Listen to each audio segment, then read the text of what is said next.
Well, hopefully we are now live. So, well, I don't know, Mr. Carolan, you have surpassed yourself with Santa's hat. I've come in on brand colours. Dan, you come out. I'm doing my usual Adidas tracksuit. It's part of my signature look. It's actually got Dan. It's actually got Dan on the thing there. We just can't see it. It's the proper signature tops. Well, look, it is Christmas, guys. We're nearly there, and now my kids are always giving me crap for being a bit bah humbug because I don't like Christmas music, and I try and avoid it for as long as possible. Because why would you want to listen to most of those songs on repeat forever? I think I'd go insane if I was working in retail. But a Christmas hat, hey, we can all wear a Christmas hat from time to time. True. So Dan and I have failed miserably on the Christmas hat front. Then, is what you're saying. I don't own one. Sadly, I could have done one the other day. We did a few of us on LinkedIn did a version. You may have seen it of "Do They Know It's Christmas?" And it was crying out for a Santa's hat, but I had to go for bauble earrings instead. I didn't see that. No way. You've got to put that in the chat. I didn't see it. No. Oh, I'll send you the links. Yeah, it's truly terrible, but in a brilliant way. I like it. Terrible, but it's utterly brilliant. I mean, it's really quite funny. Yeah, it's lots of us all singing very badly. Well done. Isn't that just the absolute essence of like being at peace with like Christmas and that actually just going with the flow? Because I mean, let's face it. I did find there was a slight irony in when every morning I have a set of kintsugi cards. And so for those who don't know what kintsugi is, it is the Japanese art of golden repair. So the idea that out of something broken, it can create something even more beautiful via, beautiful gold, effectively gold glue. But I put one every morning. And this morning, the irony of it was peace. And the idea that, and I forget exactly the quote from Buddha, but effectively, you will not find peace outside of you, you will find peace within you, which I think kind of was a slight irony given what we were going to talk about today and this evening, because I think that's the thing is, the whole expectation of what Christmas should look like, how we should be, what we should be doing. I can almost feel, like even now, the pressure of what Christmas Day is going to be like. And I was joking before you joined us, Mark, to Dan about the fact that the whole poll earlier this week was prompted by the fact that actually, you know what? If I was really honest, actually, I really would just like to sit watching, I don't know, whatever rubbish on TV is and not actually make it out my PJs, because actually the last few weeks has been quite chaotic. I've had to do so many things and so I was like, it was almost like this admission of, so it was a great delight when actually 50% of the voters said, actually, if I was really honest, actually, I'd like to do that too. So there we go, so maybe I'm not alone after all. But I don't have kids, so you don't get me wrong. I have a slightly unique perspective on Christmas because Auntie gets the list of what all the nieces and nephews are. She spends a couple of hours on Amazon and chopped up. I'm like, great. All I have to do is wrap it. So brilliant, excellent. So I get it really easy. So there's very little expectation on my part, but I don't know. There we go. How about you guys? How's Christmas? It's mad this time of year, isn't it, Laura? And the weird thing is, it goes against everything in our DNA. As human mammals, this time of year we should be in a sort of hibernation. Longer sleeps, shorter days, probably topping up on high-fat foods. But the exact opposite of what we actually do, where we ramp everything up to the max, don't we? And we try and fit in about 8 weeks of activity within a week. And it's just crazy. And we all wonder why we end up ill. And too most right. of us, like you found out in your poll, actually, if they took a step back and widen their perspective a bit, they go, do you know what? I'd quite rather just stay put and, have a bit of dinner, watch a bit of telly, have a couple of glasses of wine. Guess what I'm doing Christmas Day? Exactly that. Excellent. I love it. You're right. I mean, it was really quite strange because I went, I swim every day, and normally it's quite busy when I go, but today I was the only person in the pool. I then needed to go and send something from the post office, and I was thinking, do I go now or do I aim it at like 3 o'clock when the schools come out and they might? I thought, no, I'll just go now and I'll go back. There was no one there. And I just thought, I know what they're all doing. They're all in panicking, running around the shops, because actually it's not raining today here where I am. They're all in the shops, panicking that they've got everything. So I'm glad I wasn't in the centre of town, because that would have been hell. And I'm just like going, that's just because, normal life where, people would have been going to the gym, would have just been popping in somewhere, just seems to disappear. You're just like, how do we get into that frame of thinking? Yeah, it's very interesting and what I love about Christmas, right, is two things. I love the fact that if you can do nothing, you can do nothing, because there's no expectation and requirements on you. You're not supposed to be like, oh Jesus, I have to repair that fucking gable wall, or I have to fix that blind, right? You know what? It's fine if it's not working. It doesn't need to be done. All the normal things, if you were off for a weekend or you had a few days, you'd have to do. Now, I understand some people have to work over parts of Christmas, right? But, for me, like, I just love the downtime. But I know it ratchets it up too much. And what it turns out for a lot of people is they get so crazy in those last few days trying to make sure everything's right for a day, that the downtime is to recover from the last few days, as opposed to just reassimilate the last 6 months, the last year. Like, I think in this part of the world, considering our winters are so dark, I love the fact that we still have that break, this point in the winter, that is where we can settle down. Like, I live about 15 minutes from a thing called Newgrange. Okay, Newgrange it's a passage tomb, and it is 5,000 years old, and it is a passage tomb that, as the sun comes over the hill, the sun will shine and hit the light in the tomb and light up the whole chamber. That's how it's built, right? This thing is older than the pyramids. Now, when I say when the sun climbs over the hill, right? I've been there 12 years in a row, and once the sun has actually climbed over the hill. So what should happen as opposed to what does happen, right? But it's all about that idea of renewal and light, right? Which is, to paraphrase the Christian idea of Jesus, is bringing light back into the world, which is the turn of the solstice, because the days are getting longer. The Romans put the calendar at the 1st of January because it was a new year, it was renewal, it was start again. If you're in those ancient civilizations 5,000 years ago, you didn't know that the sun was going to start getting, the days were just getting darker and darker and darker and darker. And you didn't know that the days were just going to keep getting darker. And this was the signal to say, do you know what, the days are going to get brighter. But also so it's a positive thing. This is renewal. This is about what's good, what we can change, what we can grow. We can grow again, in essence. It meant that we're going to start getting warm, we're going to start getting sun.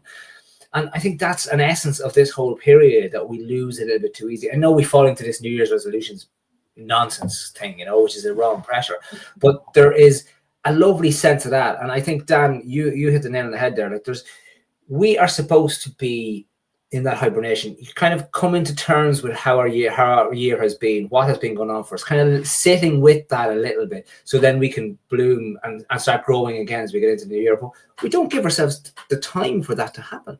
We don't allow it, and therefore we keep that pressure going. And we need to go with what's the best use of my time in this space?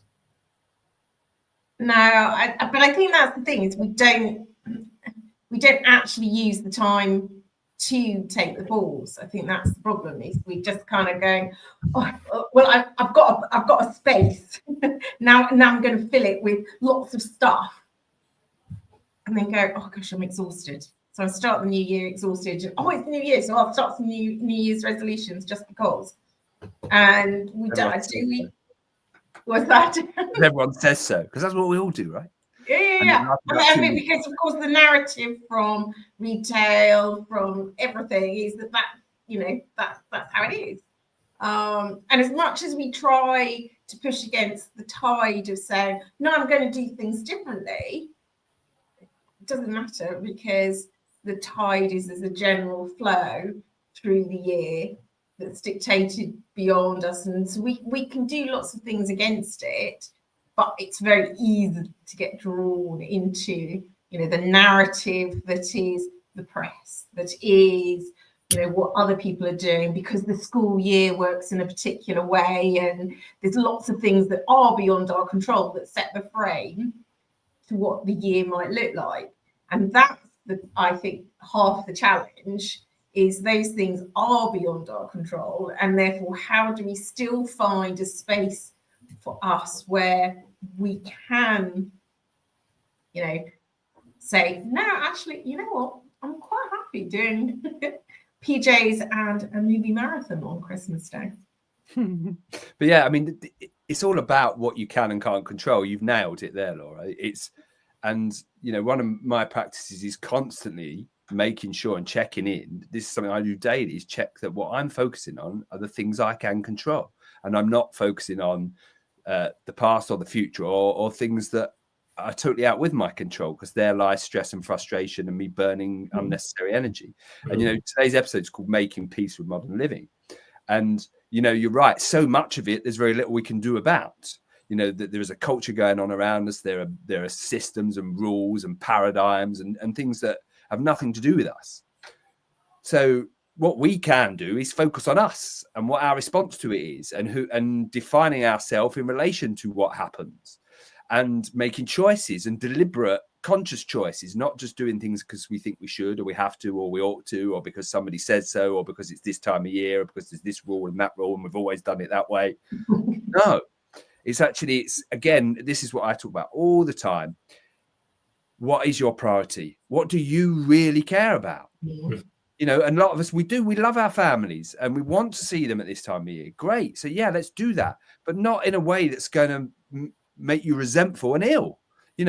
Don't be having 3 hours sleep and then driving halfway across the country, probably still half cut, to be somewhere on Boxing Day because you think you have to. Don't do that.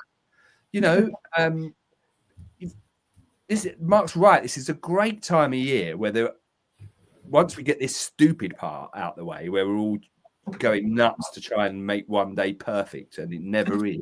Because here's news, everyone. It doesn't matter how many plans you make, it ain't going to turn out that way. But it's accepting that sort of thing, and then it's using this time where there is a lack of outside pressure to really spend a bit of time with ourselves. Yeah, we want to be with loved ones. Yeah, we want to connect with people. We're humans. We're social animals. We love that. But this is a bit of time where we can really, even if it's just half an hour, one morning, then one afternoon, or just go for a walk by yourself and just quietly contemplate, just let things percolate, just let things sit, just understand where you've come from, where you're going, and what your priorities are, not other people's priorities, not the rules that society makes up that you have to do this and you should do that. What your priorities are. This is your life. No one's coming to save you. You've got to decide that for yourself, and then respect yourself enough to draw the boundary and say no when you mean no. You're right. But I think, boundaries is a really interesting one, because I was talking to somebody earlier this week and we were talking about boundaries. And I said, boundaries is a really interesting one, because I think it's only until I really, really tuned in to what really mattered most to me in any one moment, in that moment, as opposed to more generic, did I really know what a boundary was? Because a boundary to me, that was a word that didn't mean anything until I got into the personal development space. It really didn't. Now, if somebody had said to me, what mattered most to you, that probably would have resonated with me. But actually, it's one and the same thing, because what mattered most to you is actually what dictates, in inverted commas, what you need to do right now for yourself, and that determines the boundary. And I think that is something for me. And I was saying to the way the conversation came up was because we were talking about putting the human back into leadership. And how do we do that in a world that's constantly wanting more? And how can we respect our boundaries? And that's how the conversation started. And then we got on to talking about Christmas and how do we do that when, you know, there's a to-do list as long as your arm from a work perspective, and how can we keep, you know, our values true to us? And I think it's really hard because I don't think we're taught enough around how we can define our own values for ourselves, rather than what society, what, you know, family, whatever around us tells us are our values, thus our boundaries. And therefore it's very hard to go, these are mine based on my very unique set of circumstances. And I think some of the challenge over Christmas and living up to society, familial expectations, etc., comes because we haven't defined what it means for us. I don't know. Maybe I'm, you know, I'm doing it a disservice, but certainly from my perspective, I think it took a long time for me to define what mattered most to me. Don't get me wrong, family is really, really, really, really, really important. But also, back to your point, Mark, having that moment where there is no expectation because there isn't a social media post I've got to send out by said morning hour in the morning. And I'm not going to have to sit there for 2 hours and make sure that, you know, everybody knows that I am still alive on social media before I go into working with clients. That is actually quite, you know, a release of pressure. But even so, it's like I wonder how, and I consider myself fairly good in the respect of knowing what matters to me most in any one moment, to go, no, I'm doing that relative to that because I'm making an active choice. But I wonder how many people actually do that. Maybe I'm wrong. No, Gary, I think you raise a good point, right? And it's like it's around living intentionally. And it's not a lot of the way we make peace with modern living is to live intentionally, like, you know, to actually be very intentional about what am I doing, how am I using my time. Like I love, like, family is everything to me, you know, and like will be with my wife's family on Christmas Day, and then my family 2 days later. Well, we got them doing really close together, and then that's it. Then we have our own time, and we deliberately make sure then we have our own time so that we can then just like actually go, right, we have our own time. Even on Stephen's Day, or you call it Boxing Day, like we will not, like, we will get a takeaway. We're not even cooking. It's like, you know what, do what you do. Like I read a book every day that day. I start a book and read it. I just read a book and no one bothers me, and I do it because I intentionally, that's it, just pure downtime. I'm not going to be doing anything else, and this is just what I'm going to do here. I might, if Escape to Victory's on the TV, I might watch Escape to Victory, you know, I get stuck in like that. You're down below that film was supposed to be. Christmas isn't Christmas without Escape to Victory, is it? I mean, look, we've seen it so many blooming times that we have to watch it. Act in it, I think, that film. I know, but it's around that living intentionally piece, like, you know, with the theme being making peace with modern living, is because there's this idea that time is a bully, but time isn't aware that it's a bully, you know? And the idea that time is slipping through our fingers. But it's a beautiful line I heard. I was listening to David White today, and he said, no, it's actually that we're slipping through the fingers of time. That's a lovely way to put it in terms of the pressures that we feel we're under all the time, you know? So which is why we have to be intentional with the bits of time that we have. And if we're intentional with it, then we create peace for ourselves because we know, okay, I'm using that piece of time for this. I'm doing this for this, which is why on Stephen's Day, that's why I read a book, because I'm going, this is what I'm going to do today. I'm going to read this book. That's it. That is it. Because I'm being really, really intentional about it. I thoroughly enjoy it. But it's choice, and it's about that choice. And that is the key for us. No, I think you're right. It's the choice, and I think it's knowing that we have a choice.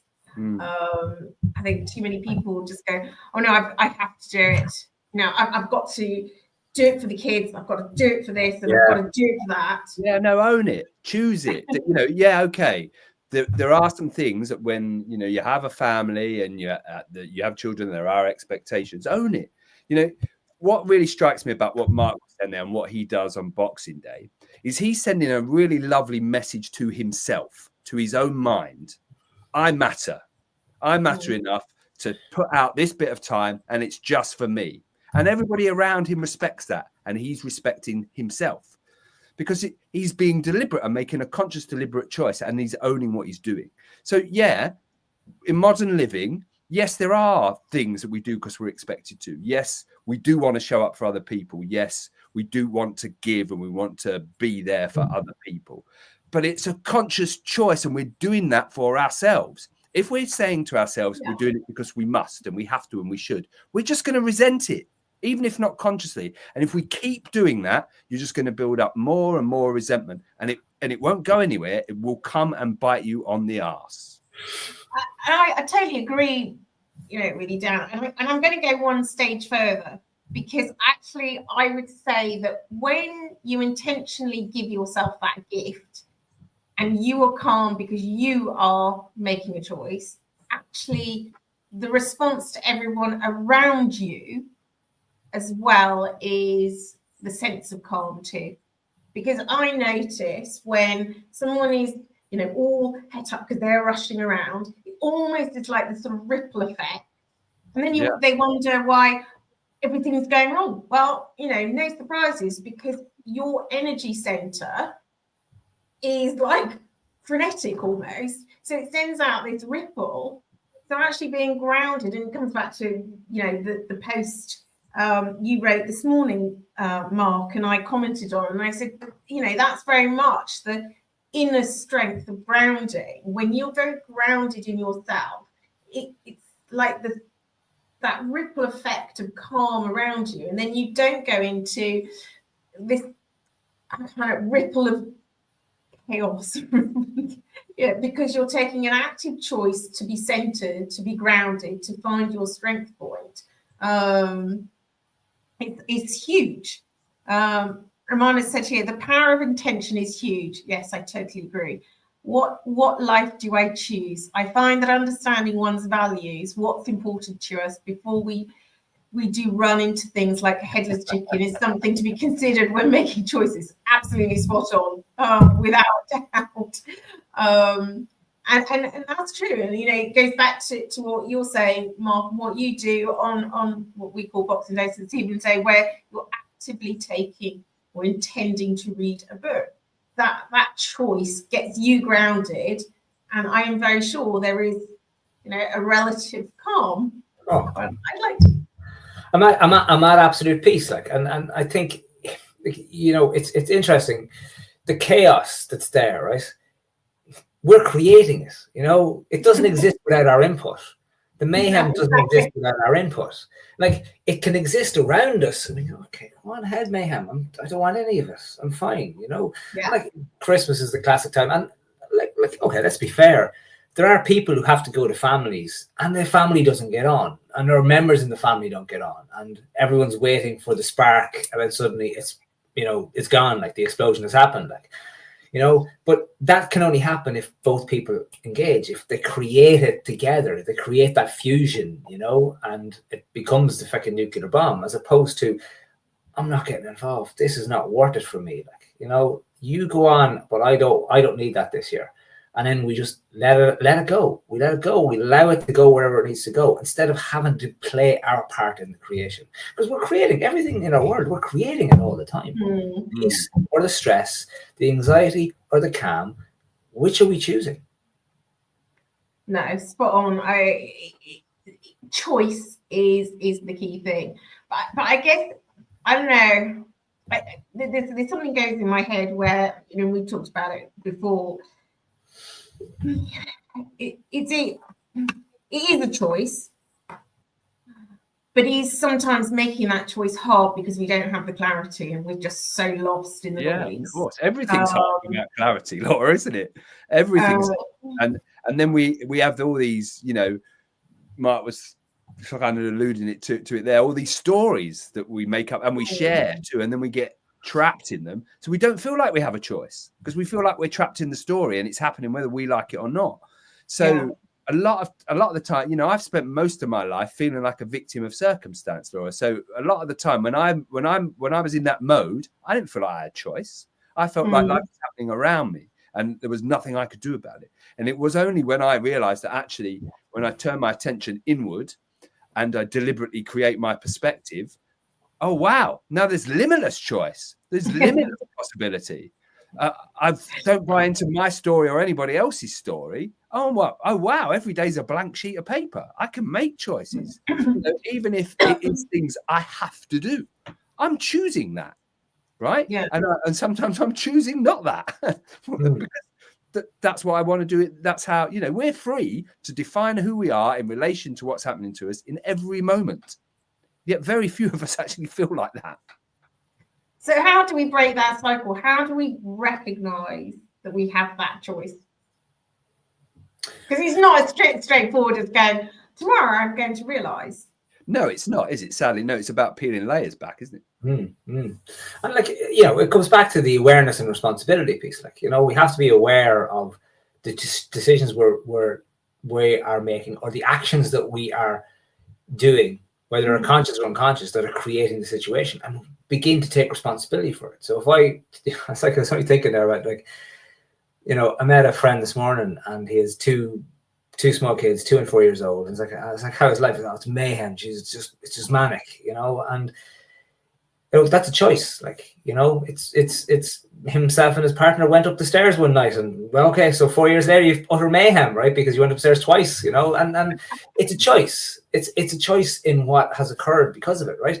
And so you can bemoan the mayhem that's there, but that's what that choice gives you. That choice gives you joy, fun, love. It gives you experience, it gives you magic, but it gives you pressure, pain.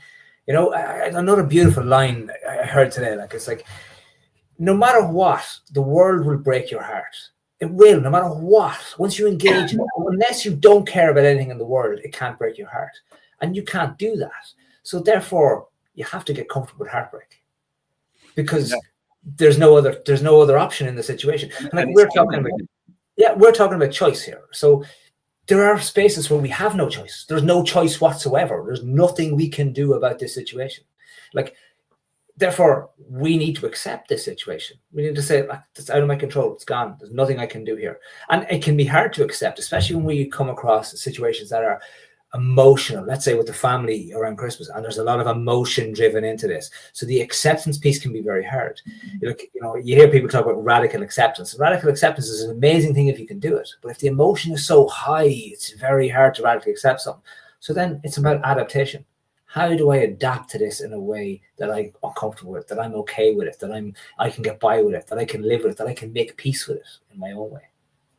And so you're absolutely right with that. It's like, there is a level of emotion with Christmas, and there is a level of adaptation in the moment. And so to that point, what would you suggest is the thing to do? I think, Dan, you wrote, was it today earlier, that you wrote some survival tips for Christmas, i.e. adapting in the moment.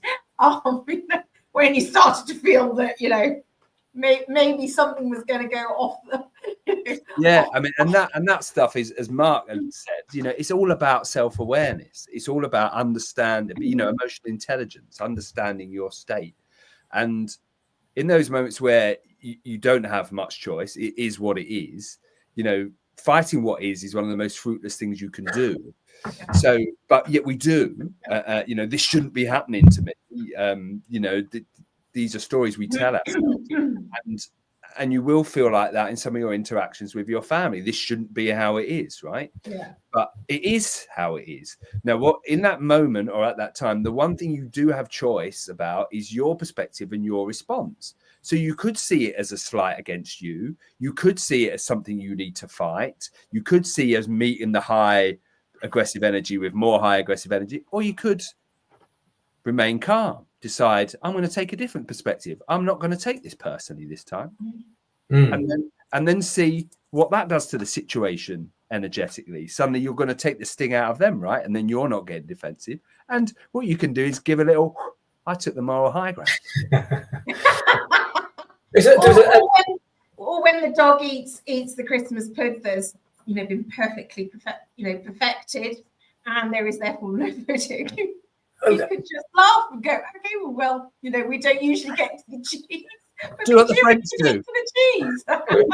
Look, can I say, let the dog eat the Christmas pudding? It's rotten anyway. Why is the best dinner in the world? My wife would be with you on that one, Mark. She hates It's an incredible dinner with this rubbish dessert, like this terrible Christmas cake, Christmas pudding. I'm sorry, but just I have a great recipe for an alternative, which is full of chocolate marshmallows, and it's I don't know, it's and biscuits and yummy stuff. That's my alternative to Christmas pudding. It looks like Christmas pudding, but it's not. It is truly yummy. So my wife actually makes I distract.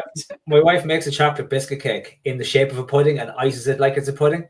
So that's our. That sounds very, very similar to this thing. but so you were hitting on something there very interesting too, Dan, about that, like, you know, to step back and you know, I think when it comes to that family piece that's there, right? Nobody knows how to push our buttons. Like our family. Nobody knows, and like it's extraordinary how. And I remember being at my grand's removal. So, like in Ireland, obviously, if there's a funeral in the country in Ireland, the body is in the house, and everyone goes back to the house, and we have this kind of celebration called a wake in the house. They're amazing experiences. They really are. Some of the best nights I've ever had have been at those things, which is a strange thing to say, okay? But it was at my grand's, and my mother and all her brothers and sisters were there. And like they were all in there, what is she now? So this is about 10, 15 years. They're all in their 60s at this point. And they all reverted to the characters and the relationships they had growing up in the house together. So it was like you were in a TV show in black and white from 40 years ago, watching how they interacted and how they ribbed each other and how they got each other going instantly. And it was such an education in just that dynamics of a family unit, you know, which is why, like, there's a very good reason why families do not live together forever. Because is there a word for family murder? I don't know, because I don't think we could make it if we did. There's a very good reason why we go home the next day. Like, there's a very, very natural reason. But that can be hard. And like to your point there about stepping back, because when it's a boundary we have and someone pushes that button, we're ready to go. And it has to be that, like, is this worth defending? Is it worth letting go? Is it worth just saying, you know what, that's not today. Yeah, and is that winning, Mark? For me, that's winning. If my brother will relentlessly try and press my buttons whenever I'm in his company. He just does. He's my younger brother. He's made a sport out of it all his life. Now I win by not reacting. That's how I win. And it winds him up no end, because the old things that used to work every time, they don't work anymore. Yeah. Well, I'll bring it to another thing, right? And this is something I've got clients to do of mine, and they'll be telling me about, I have this issue with this person at work, and I hate them, and they really drive me mad. And every time I see them, I'm like, Jesus Christ, that person, you know. And I've another guy I was working with, and he had hired a friend, and the friend was useless, and the friend he just was so bad, and he had to fire him eventually. And the friend was like, I was like, so what does that mean for you? I'm never going to hire a friend again, you know. I was like, great, so you've got a lesson out of it. So now you have something to thank him for. And so when people are like that with you, and it's family or whoever else, and they're the kind of person who always annoys you, and so either at the very minimum, they've given you a lesson in something about yourself, or they've taught you, if they're not a family member, that there's one person in the world that you don't need to bother with, because there's enough people worth bothering with. So if you learn in your head to thank these people, so instead of having to feel anger and annoyance and give your energy to them, thanks very much, I don't need to bother with you. Thank you very much. You've taught me a valuable lesson in this life. Brilliant. It's back to gifts, isn't it? It's back to, you know, everything is a gift. You know, we just have to see it like that. We have to see it that it's a gift, because actually, to your point, no, I don't need to deal with that person or that type of person anymore, because it clearly doesn't work. That's the gift I've been given. So look, you know, there's Christmas gifts all around. Santa is plentiful with his gifts, if we choose to look at it as a gift or not. So tell me, because I'm very conscious of time, you know, I'm determined we are going to do a 24/7 marathon. 2025, there's going to be one, because I'm absolutely convinced that we could sustain, we could do it for charity. I'm absolutely convinced we could do a 24/7 marathon, invite a few others to fuel the conversation, but I'll leave that thought for 2025. But so what's the one thing that is going to be your saving grace to making peace with Christmas? Dan, go on. For me, so one of my core values is fun, Laura. And this time of year for me, it's fun. It's about fun. So, you know, actually, I'm having quite a quiet one this year. So I'm not, you know, I used to go to a crazy family party on Boxing Day, and my family are very loud and very in your face, and very Cockney. So you can imagine what that's like. So, and I would just make it fun as much as I could. And with whatever I do in this Christmas, it's all going to be fun. Every single moment is going to be fun. Even the bits that normally or could piss me off if I allow it to, and I allow my buttons to get pressed and I allow narratives to kick in on my mind to start resisting things, I'm just going to enjoy them because I choose to. Superb. Mark, what's yours going to be? Yeah, that's a very good question. Like, I suppose I do try and be very intentional with Christmas, but like, you know, fun is a massive thing. Like, we're always trying to have a laugh in my family. Now, in my own family, the slagging can get quite cutting, you know, even if it's meant in good nature. There's sometimes, like, you know, my sister will go, okay, guys, right, you just went too far there, you know, and she'll kind of referee a little bit. We need to get her a black and white striped jersey and whistles. But so for me, it is fun too. Like, a family is a huge part of my life and has always been. I was brought up, and my father was always at pains to point out that the family is the most important thing ever. And I was like, no way, my friends are way cooler. I'm sick of this family, you know, as a team. But he was, you know, the older I get, the more I realize how true that is in so many ways. Maybe because they're the only people who have to put up with us, but they're also the people who are guaranteed to be there for when you need them most, and they have to be there for you. And for me, it is that fun thing and that kind of gratitude for what's going on in the space, for the fact that, you know, generally we're still together. Like, my mom got some very bad news health-wise in the last couple of weeks, so it's nice that we can still be there and have a Christmas and still do our things and keep that going. And I think for me, something that I've always tried to maintain is make sure, because it's a family, sometimes there's issues, there's rifts, is to kind of try and tie those threads back together again and make sure that we always leave things in a good way, that we would see each other again and want to see each other again. I love that. And I think that's absolutely it, isn't it, Mark? It's like, you know, family will always be there. And that doesn't mean that we can abuse, in inverted commas, the fact that, you know, they will be. And sometimes it is a case of just going, you know what? None of that matters, because there is a bond that is always going to keep us together. And that is the one of family. And connectedness.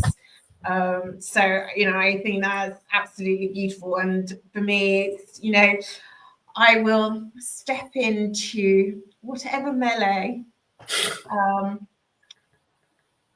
my sister's house presents with 4 kids, a dog that may or may not eat the Christmas pudding, which, you know, may or may not be a problem. And we just go from there, you know. I will find my center of calm somewhere in amongst it all. But actually, you know what? I think the thing is because, you know, I actually joked with my sister quite recently. She said, "Oh, you don't want to do that." And I said, "But Lou, you don't understand. I don't do this every day. So actually, I really enjoy it, because like, it's not what I do every day." And I think that's what sometimes we have to realize, is that sometimes there's a gift just in, it's not the same as what we normally do. And that can give you energy, Laura, as well. Totally. You know, the fact that I need a whole entire dictionary to understand my eldest niece's conversations, because I'm clearly not cool. But, you know, there we go. I will be speaking a different language when we next get together in January 2025. You'll be calling everyone bro, Laura. Well, I mean, I'm not even going to start to tell you some of the words that I've learned. I mean, you know, cap, Laura. Warming, but I'm not on that note. I'm going to say that, you know, I wish you both an amazing Christmas and New Year, and looking forward to catching up for episode 10. I mean, scary thought. Episode 10. I think 23rd of January, the same time, 6:30. And I don't know whether you saw it, Dan, but I've suggested the courage to adapt, thriving in complexity was what I suggested. So sounds like a good way to start the new year as we wade through, you know, the myriad of New Year's resolutions and, you know, what actually we really need to be doing rather than setting up a whole load of New Year's resolutions that we won't follow within a couple of weeks. But on that note, wishing you both and the rest of LinkedIn a very Merry Christmas and a Happy New Year. And see you guys in the new year. Same to you, Laura. Same to you, Dan. Yes, yeah. Merry Christmas all.